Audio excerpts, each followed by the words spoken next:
Si la Peugeot RSZ n'a pas été accidentée, vous n'avez pas à vous soucier de la corrosion de la carrosserie.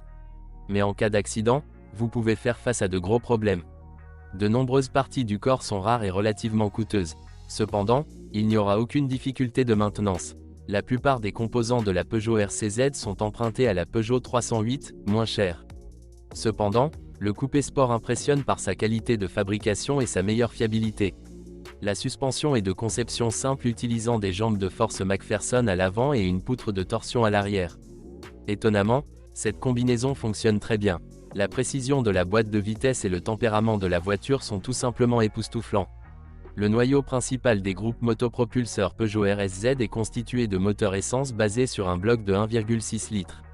Ils ont tous une injection directe de carburant, mais diffèrent considérablement en termes de puissance.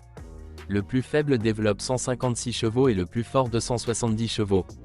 Toutes ces unités ont été développées par PSA conjointement avec BMW et sont équipées d'un entraînement par chaîne de distribution. Malheureusement, le composant théoriquement relativement durable s'est avéré le plus vulnérable. Si quelqu'un souhaite conduire une voiture sur de longues distances sans faire le plein fréquent, il peut alors faire attention à la version diesel, version pièce. La Peugeot RCZ utilise le 2.0 HDI qui a fait ses preuves, qui développe dans ce modèle 163 chevaux. Toutes les modifications diesel sont équipées d'un filtre à particules. Parmi les inconvénients d'un turbodiesel, on peut noter les fuites d'huile qui apparaissent avec le temps. Les autres composants du modèle fonctionnent parfaitement.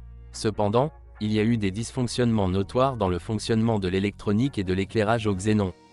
En conclusion, nous révélerons un fait intéressant. La Peugeot RSZ n'a jamais été produite dans son pays d'origine. Le coupé a été assemblé à Graz, en Autriche. La plupart des voitures disposent du maximum d'équipements possible, dans la liste proposée.